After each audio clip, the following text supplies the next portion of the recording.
Assalomu alaykum hurmatli televizor ko'ruvchilar. Dunyo Uyg'ur qurultayi to'g'ri televiziyasi kundalik xabarlar programmasiga xush keldinglar. Men Hidoyat Musajon. Aziz ko'ruvchilar, tuvanda diqqatinglar bugungi xabarlar programmamizning tafsilotida bo'lsin. Birleşken Devletler Teşkilatı Kişilik Hukuk Ali Komissarı Michel Bachelet xanım özünün bu yıl 5. ayda Xitoyni ziyorat qiladiganligini va bu ziyoratda Sharq Turkistonga berish haqida Xitoy bilan kelishganligini e'lon qilgan edi. Halbuki uning bu ziyaratining haqiqiy unumli bir ziyorat bo'lish bo'lmasligi kuzatuvchilarning qattiq diqqatini qo'zg'amoqda. Dunyo Uyg'ur qurultayining yaqinda Birleşken Devletler Teşkilatı Kişilik Hukuk Ali Komissarı Michel Bachelet xanımning ishxonasiga maktub yo'llab, uni Sharq Turkistonga qiladigan ziyoratida mas'uliyatchan bo'lishga chaqirish bilan birga qurultayining ba'zi konkret talablarini o'ttirg'a qo'ygan edi. 20 mart kuni Xitoyning Amerikada turishliq bosh elchisi Chin Gang CBS'ning millatga yuzlanish programmasiga qatnashgan bo'lib, programmada riyosatchi uningdan siz Birleşken Devletler Teşkilatıning qanchalik muhimligi va uningga qanchalik hurmat qiladiganligingizni aytdingiz. Birleşken Devletler Teşkilatı Kişilik Hukuk Komiteti 1 million Uyg'urning lagerlarda maxfiy tutib turilayotganligi to'g'risida ishonchli dokladlar borligini bildirdi. Musofirlar va Kişilik Hukuk Ali Komissari yaqinda Xitoyga bordi. Sizlar ularning cheklimsiz ziyorat qilishiga yo'l qo'yamsizlar deb so'ragan. Chin Gang bu savolga qarata, men buni butunlay rad qilaman. U yerda kishilik huquq tafsandichiligi deydigan bir ish yo'q degan. Chin Gang yana riyosatchining "Undaqda sizlar cheklimsiz ziyoratga yo'l qo'yamsizlar" degan savoliga "Biz kishilik huquq oliy komissari bilan so'zlashyapmiz. Men kelishim hosil qilindi deb o'ylayman" degan. Chin Gang riyosatchining savoliga udul javob berishdan qochgandan keyin riyosatchi Chin Gangning so'zini bo'lib programmani oxirlashtirgan. Kuzatuvchilar Xitoy bosh elchisining programmadagi ifodasi Xitoy tarafining kishilik huquq komitetining oliy komissari Michel Bacheletning cheklimsiz tekshirishiga ruxsat qilmaydiganligini ko'rsatdi deb qaragan. Ular yana Birleşken Devletler Teşkilatı Kişilik Hukuk oliy komissari mustaqil tekshirish uchun nimishqa oldin kelishim hosil qilishi kerak. U kelishim nima haqidagi kelishim degandek savollarni o'ttirg'a qo'yishgan. Xitoy 5 yildan buyon lager shoirlarining guvohliklari Amerika hukumatining o'z ichiga olgan 8 davlat parlamentining Xitoyning Uyg'urlarga yurgizayotgan bostirishlarining irqiy qirg'inchilik va insoniyatga qarshi jinoyat deb e'lon qilishi va Angliyadagi Uyg'ur sud kollegiyasining irqiy qirg'inchilik qaroriga qaramasdan o'zining Uyg'urlarga yurgizayotgan irqiy qirg'inchiligini, Uyg'urlarni turmalarga, lagerlarga solash, ularni qulluq amgigiga selish, diniy va milliy kimligini yo'qotish uchun ming yuvish va boshqa qiyin qistoqlarni ilib borganligini izchil inkor qilib kelgan edi.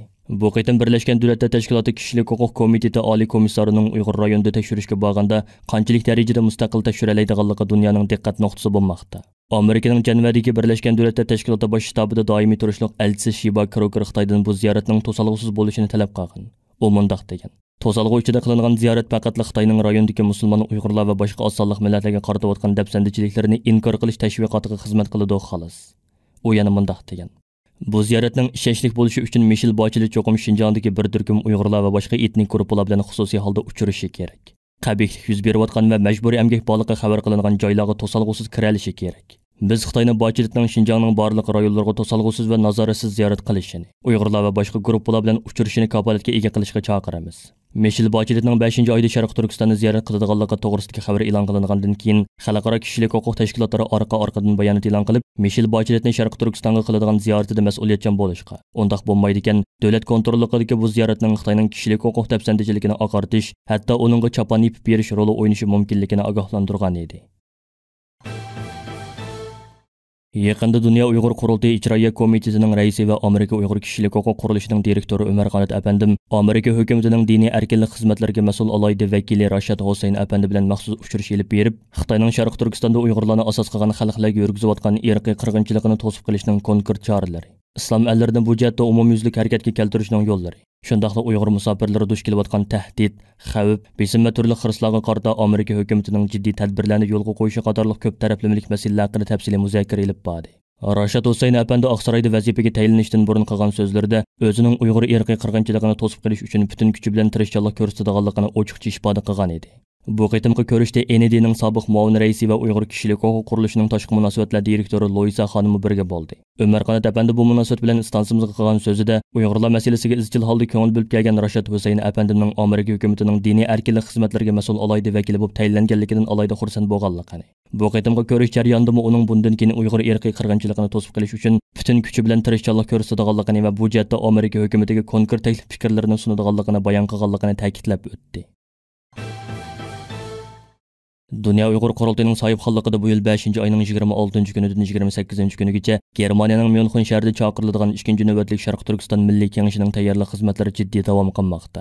Yaqında mazkur tayyorlik komiteti qurultay raisi Dolqin Aysa apandimning nomida 20 dan ortiq davlatda aktiv faoliyat ilib berayotgan 70 dan ortiq Uyg'ur tashkilotining mas'ullariga, ko'zga ko'ringan olim va tadqiqotchilarimizga, o'limolarimizga, peshqadam milliy ustozlarimizga va har soatlarimizga maxsus uqtirish yo'llab, ularga buni va chaqiriladigan Sharq Turkiston Milliy Kengashining asosli kun tartibi haqida ma'lumot berish bilan birga, har qaysi tashkilotlarimizning 2-chi navbatlik Sharq Turkiston Milliy Kengashiga o'rtaq holda sahifxonlik qilishga dalolat qilgan edi. 2-chi navbatlik Sharq Turkiston Milliy Kengashi tayyorlik komitetining mas'ullaridan Parat Yo'rinqash apandimning istansimizga bildirishicha, hozirga qadar ko'plagan tashkilotlarimizning mas'ullari va har soatlarimiz yuqorqi chaqiriqqa qizg'in ovoz qo'shib, o'zlarining 2-chi navbatlik Sharq Turkiston Milliy Kengashiga qatnashish orzularini ifoda qilishgan. 3-chi navbatlik Sharq Turkiston Milliy Kengashi 2018-yil 11-oyda Germaniyaning Myunxen shahrida chaqirilgan edi. Yaqinda istansimizning Uyg'ur ovoz suhbat programmasiga qatnashgan 2-chi navbatlik Sharq Turkiston Milliy Kengashi tayyorlik komitetining mas'ullaridan Turg'unjon Alovdin apandim mazkur kengash yig'inining yana Germaniyaning Myunxen shahrida chaqirilishining sabablari haqida izohat berib mundaq dedi. Bu qatimqi Milliy Kengashnimi Myunxen shahrida o'tkazishni qaror qilganligimizning bir qancha turli sababi bor. Bunun asosliq sababining birinchisi Dunyo qurultayining markazi Myunxenda. Bu Milliy Kengashni Dunyo Uyg'ur qurultayi chaqirayotgan bo'lg'achqa, bu Dunyo qurultayining markazi joylashgan bir yerde o'tkazilishi muvofiq deb qaraldi. Andan keyin Myunxen shahri Yevropaning eng bexatar shahri hisoblanadi. Balki dunyoning eng bexatar shahri. Myunxen shahrida jinoiy ishlarni nadir az sodir bo'ladi. Ondan boshqa qalaymiqonchilik degandek bir igizpaschilik bir ishlar belki yuz bermaydi. Yani asasen Avrupa'nın bexatar şehri hesaplanıdı. Şunun için vekillerinin bir yere keladigan her saha erbaplarının bexatarligini elbette gözde tutuşumuz gerek biz. Şunun için bu şehrini bu cihetten tanladık. Ondan keyin Myunxen şehrinin qatnaş bek ravan yaxshi, bek nüfus sani bek köp bo'lmag'achqa bu yerda qatnashma bek yo'llanma bek qisqistan bo'lib ketmaydi. Vakillarning yig'in qatnashchilarining akilish, o'tallarga o'rinlashtirish va yig'in zaliga aparish va tamoqqa aparish degandek nurg'un ishlarda yo'llar ravan hem kolay.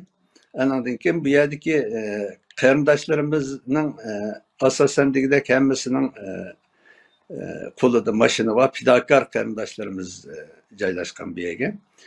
Bu qarindoshlarimiz biz har qanday vaqtda bir Myunxenda bir yig'in chaqirsak, mashinalar bilan kelib bizni qanday xizmat va dunyo qurultayi bizni qaysi vazifaga topshirsangiz tayyorlaydi. Bu jihatdan vakillarning kelib ketish, u yoq bu yoqqa yo'tkilish nimasiga qulaylik bir shart-sharoit bor.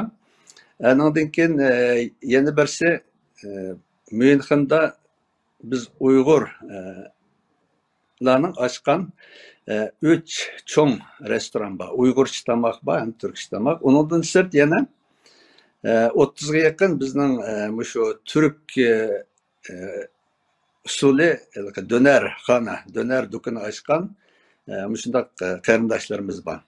Yemek içmek cihetdan biz Myunxenda açsak bir qiyinchilik bo'lmaydi. Çünkü bizning bütün shu dükkan açkan qarindoshlarımızning hammasi degidek fidokor qarindoshlarimiz.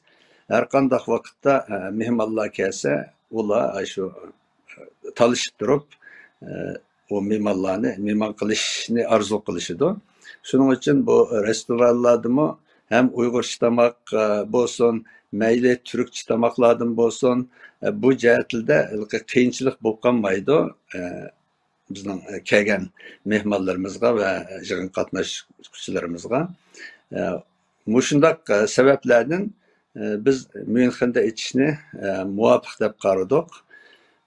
İnşallah o'ylaganimizdek bu qatimqi Milliy Kengashmi natijalik g'albilik ochildi deb qarayman. Chunki 2018-yilda ochilgan Milliy Kengashmi bu jihatdan yaxshi ochilgandi. Mayli qatnash jihatdan bo'lsin, mayli mehmonxona jihatdan bo'lsin, mayli yig'in zali, mayli tamoq yemek içmek, mayli bexatarlik jihatdan hamma jihatdan yaxshi o'tgan edi. Bu qatim qismi inshaalloh shu shaklda o'tadi. Angliya parlament a'zolari Angliya hukumatidan Sharq Turkistonda ishlab chiqarilgan sog'lomlik mahsulotlarini cheklashini talab qilgan. Angliya muhofazachilar gazetining xabar qilishicha, Angliyaning sog'lomlik va ijtimoiy kuchlanish qonun loyihasi shu oyning oxirlari Avom palatasida o'tirg'i qo'yildi ekan. Xabarda qonun loyihasidagi hukumatning Sharq Turkistonda ishlab chiqarilgan sog'lomlik buyumlarini sotib to'xtatishga oid moddalarga hukumat ministrlarining esdashlik bilan qarayotganligi ta'kidlangan. Muhofazachi gazetining aytishicha, bu harakat hukumatning Rossiya Ukrainaga tajovuz qilgandan keyin mustabid hokimiyatlarga bo'lgan pozitsiyasini texmo qattiqlashtirganligining tunji signali ishkan. Konservativ parlament a'zosi Lord tarafidan sunilgan bu loyiha bu oyning boshlari parlament yuqori palatasi tarafidan ma'qullangan. Konservativlarning keng qo'llashiga erishgan bu loyiha boshqa partiyalarning qo'llashiga erishgan. Ma'lum bo'lishi, bu loyiha Avom palatasiga yo'llansa 28 martdan boshlab muzokaraga qo'yilishi mumkin ekan. Muhofazachi gazetining aytishicha, mazkur qonunga tuzitish kirgizish loyihasida hukumat jiddiy irqiy qirg'inchilik xavfi mavjud deb qaragan rayonlarda ishlab chiqarilgan sog'lomlik buyumlarini cheklaydi ekan. Xabarda ministrlarning burun sog'lomlik buyumlari ta'minot zanjirini ko'zdan kechirishni o'tirg'a qo'ygan bo'lsa-mu, biroq hozir texmo olg'a ilgarilab Sharq Turkistonda ishlab chiqarilgan sog'lomlik buyumlarini cheklashi mumkinligini bildirgan. Dunyo Uyg'ur qurultiyi Uyg'ur majburiy amgikiga chetishlik mahsulotlarning Angliyaga import qilinishini cheklamaganligi sababli Angliya tamojnasi ustidan Angliya sudiga arznoma sungan edi. Mazkur sud hozir ham davom qilmoqda. Chunki Angliya qonunlari bo'yicha majburiy amgakdan kelgan mahsulotlarning import qilinishi cheklangan bo'lib, Dunyo Uyg'ur qurultiyi o'tgan yilning 5-dan buyon bu vaqtda Angliya hukumatini ko'p qitim ogohlantirgan bo'lsa-mu, afsuski Angliya tamojnasi ogohlantirishlarga quloq solmagan. Bu sababdan Dunyo Uyg'ur qurultiyi Angliya tamojnasi ustidan arz sunishga majbur bo'lgan edi. Kuzatuvchilarning qarashicha, agar Dunyo Uyg'ur qurultiyi sudda g'olib kelsa, Xitoy hukumati milliardlagan dollarlik iqtisodiy ziyonga uchraydi. 2009-yildagi 5-iyul Urumchi qirg'inchiligi va 2017-yili boshlangan cho'ng tutqunda Urumchidagi Uyg'urlarni keng ko'lamda yurtiga qaytarib tutqun qilgan Xitoy hukumati navbatda Urumchiga nopus qabul qilishni texmo kengaytgan. Biyonton xabarlar to'rining oshkorlashicha, Urumchi shahri 20-mart kuni Urumchi shahrining nopusga tizimlatish uqtirishni e'lon qilib, nopusga urilish kanallarini texmo ko'paytgan, shahar sharoitini texmo kengaytgan. Kuzatuvchilar bu siyosatning Urumchiga texmo ko'p Xitoy jalb qilishni maqsad qilganligini ilgari surmoqda. Urumchi shahrining nopus ko'chirish siyosatining mulozimat va boshqarishini davomli yaxshi ishlash to'g'risidagi uqtirishi Urumchi shahrining 2018-yilda chiqargan nopus o'ltiraqlashtirishni mukammallashtirish siyosati asosida tuzilgan.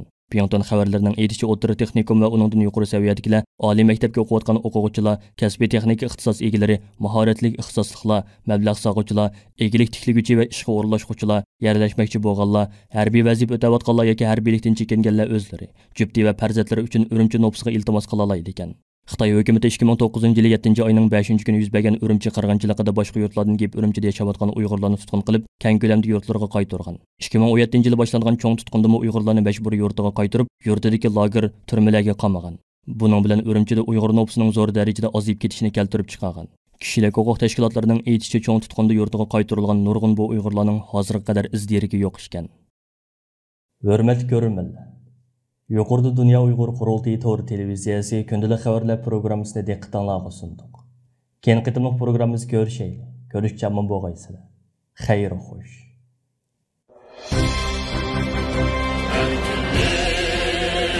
Yo'lida sudek oqdi bizning qinimiz. Sen uchun ey yurtimiz